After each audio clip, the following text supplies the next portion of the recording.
સુદામાના પત્નીએ ભગવાન કૃષ્ણ બાજુ સુદામાને વાળ્યા, તમે ન્યા જાઓ. પણ એક વાક્ય કૃષ્ણ બોલ્યા આજના નાટકમાં, સુદામા તને હંતાડતા બહુ આવડે છે. આ વાક્ય આવ્યું ક્યાંથી, કેમ, ક્યારે સંતાડ્યું સુદામાએ? ભગવાન કૃષ્ણ કહે છે સુદામા હવે તો પોટલી આય, હવે તો પોટલી લાવી, હવે શું કામ સંતાડે છે? તને સુદામા સંતાડતા બહુ આવડે. ગુળભાઈ સાહેબ, આ 1 મિનિટની ઘટના મારો સમાજ બેઠો છે એટલે કહું. સુદામાએ શું સંતાડ્યું હતું? સાથે ભણતા હતા સાંદીપની ઋષિના આશ્રમમાં. બાજુના ગામમાં એક ચોર આવે, સત્ય ઘટનાનો પ્રસંગ છે, શાસ્ત્રયુગ. સાંભળજો એક વાત. બાજુનું ગામ, એક ગરીબ બ્રાહ્મણનું અનુષ્ઠાન પૂરું થતું હતું, પણ ઘરમાં સાહેબ પારણા કરાઈ માટે ઘરમાં કાંઈ નહોતું. અને ગોરાણી બાજુના ઘરેથી શ્રીમંત માણસ વેપારીના ઘરે જઈને કીધું કે મારા ભૂદેવને પારણા કરવા છે, કાંઈક આપો. તો સાહેબ એ શેઠાણી બહુ ભાવુક હતા અને ચણાની થેલી, રેશમી થેલીમાં ચણા ભરીને રેશમી થેલીમાં ચણા આપ્યો. સોનેરી દોરીથી બાંધી લ્યો, આ ચણા લેતા જાઓ, અમારા ગોર બાપાને ખવડાવજો. રેશમી કાપડ હતું, વેપારીના ઘરનું કાપડ હતું, એમાં ચણા લઈ અને ગોરાણી જ્યાં ઘરમાં ગયા, એમાં ચોરને એવું થયું કે નક્કી કાંઈક ઉજળા કપડામાં છે, સારા કપડામાં છે, એટલે એની અંદર કાંઈક માણેક મોતી જ હશે. ગોરાણી અંદર કાંઈક કામ કરવા ગયા, એમાં ચોર કિંમતી વસ્તુ સમજીને ચણા લઈને ભાગી ગયો. ગોરાણી જોઈ ગયા, ગોરાણી દોડ્યા, પકડો ચોર, ચોર. માણસો વાહે થયું અને આ બરોબર ચોર છે સાંદીપની ઋષિના આશ્રમમાં ઘૂસી ગયો. રસ્તો બીજો હતો નહીં કે હવે મારા હાથમાં થેલી ભાળશે તો એ મને ચોર સમજી મૂકશે નહીં. એ થેલી સાંદીપની ઋષિની કુટિયામાં નાખી દીધી. ચોર ભાગી ગયો અને બાર ગોરાણી એટલું બોલ્યા, એને એમ થયું ચોર લઈને વયો ગયો, ત્યારે મોઢામાં એટલું નીકળ્યું, ઈ જે ખાહે એને દારિદ્રતા આવશે. ઈ જે ખાહે એને દારિદ્રતા આવશે. હવે અહીંયા બરોબર સાંદીપની ઋષિ આ બેને કાષ્ટ લેવા માટે જંગલમાં મોકલવા હતા. એટલે ગોરાણીને થયું, જોયું, ખાખા ખોળા કર્યું તો ચણા નીકળ્યા મારે. અરે કે છોકરા ખાશે, લો છોકરા આ ચણા લેતા જાઓ, બે ભૂખ લાગે ને તો ખાઈ લેજો. અને સુદામા વેદ ને પી ગયેલી વ્યક્તિ હતી. હાથમાં બાપુ ચણા આવ્યા ને તો ખબર પડી ગઈ, પણ ગુરુ પત્નીની વાતને ઠેલાય પણ નહીં. આવો સમય હતો, આજ્ઞાનું પાલન કરવું પડે.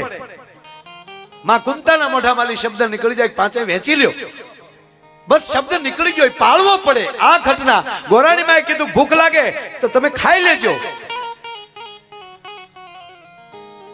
વરસાદ આવ્યો, ભગવાન કૃષ્ણ છે એ ઝાડના થડિયા રહી ગયા અને સુદામા ટગલી ડાળે ચડી ગયા.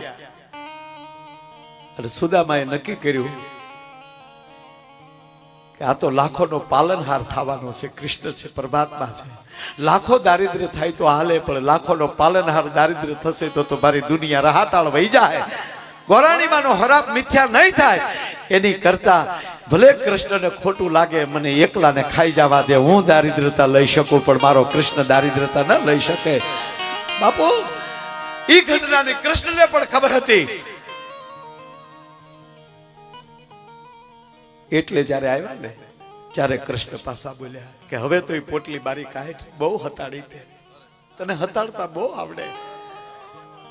અને તે મારા માટે દારિદ્રતા લીધી, ગરીબાઈ લીધી, તારા સંતાનો માટે દૂધ નહોતું છતાં તે સુદામા તે મને કોઈ દી કીધું નહીં. અને તું યાચક વ્રત કે હું કોઈ દી માગું નહીં, તારા વ્રતને ઠેસ ન લાગવા દઉં. અને તેદી બોલે છે, સત્યભામા રૂક્ષ્મણી હોનાનો થાળ લાવો, એમાં પોટલી મૂકી અને કહેવા ગયો એ તાંદુળની પોટલીની જેમ જેમ ગાંઠો છોડીને તેદી સુદામાના દારિદ્ર્યના ભૂકા નીકળી જતા હતા. ભલામણ એક ટુકડો, બીજો ટુકડો પોરબંદરમાં રીધી સીધી ખડી કરી નાખી હતી.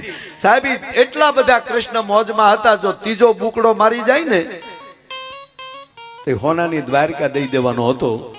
એટલે સત્યભાઈ આમાં જોયું તમે પોટલી લઈ લીધી શું કામ ભગવાનને કહે છે કે હવે એટલે અમારા હાટું રહેવાય ગયો રૂક્ષ્મણીને કીધું ઝપટ કરી લઈ લે હબ નહીતર હાવ આગળ થઈ જાવ કોરા નારાયણ એવો છે એ મોજમાં આવી જાય ને તેનું સર્વસ્વ દઈ દેવા માટે કૃષ્ણની તૈયારી છે મારા બાપ ઈ નારાયણના એના ગામમાં ઈ દ્વારકામાં જેને ખોરડે રમીને મોટા થયા હોય ઈ જ્યારે આજ પહેલી વાર આવી રીતે ભેગા થઈને અનેક વાર આવ્યા છે પણ આવી રીતની ઘટના ઇતિહાસમાં પહેલી વહેલી છે કે આવા રાસના કાર્યક્રમમાં દ્વારકાની અંદર આટલો બધો આહિર સમાજ આવ્યો છે એ દ્વારકા વાળા આપને ખૂબ આશીર્વાદ દેવાના છે પૂજારી બાપાએ કારું ના કહે કે અમે આહિરોનું સ્વાગત કરીએ છીએ બસ એ દ્વારકા વાળો જ કહે છે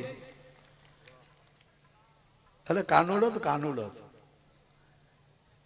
જો એ આપણે શું કે સમય હોય તો આમ જો વાહળી વગાડી લેવી ગાવું સારી લેવી અને કૃષ્ણ ક્યારે કહેવાય કહું બાજુમાં સુદર્શન ચક્ર એના હાથમાં હોવા છતાં હો ગાળ્યું સહન કરવાની જેને તાકાત હોઈ શકે ને ગંભીરતા એને કૃષ્ણ કહી શકાય ભલામણા એટલું નહીં પણ ભીલ બાણ મારે ત્યારે શું કૃષ્ણ ન કઈ કરી શકે એવું કયો તમે પણ આવીને જે માફી માંગી લે નારાયણ મને માફ કરજે હું તો મૃગ સમજી અને આપણા ઉપર મેં તમારા ઉપર બાણ માર્યું કૃષ્ણએ બેઠક ન છોડીને એટલું કીધું કે ના બેટા તારા ગયા જન્મનું બાકી હશે ને એટલે આ જન્મમાં બધાને પૂરેપૂરો ન્યાય દેતા જેને આવડી શકે એ કૃષ્ણની નજીક રહી શકે સુદર્શન ચક્ર ભાઈ હો ગાળ ખાય કોઈ આપણી ગાડીનું કોઈ કાવ મારે 3 વાર કતરાઈ ક્યાં નો છે વાહે કરી આપે ના વાતમાં વિખરી જાય એ કૃષ્ણની નજીક ન રહી શકે ગમે એટલી ભૂલ કરી હોય અને તમામ ક્ષમા દેવાની તાકાત ધરાવે કૃષ્ણ નજીક જઈ રે કે વાયડાઈ કરે નહીં બાપ હું યુવાન મિત્રોને કહું આપણી ઉર્જા ખોટા રસ્તે ન વાપરતા ઘણા તો મોટરસાયકલમાં ઘૂમ ધીમું રે ને ભાઈ જોટો આવશે આમાં એક વાર હું જાતો હતો તે ઓળખી ગયો એક જણો માયાભાઈ જાય મારી વાહે ઓંડા કર્યો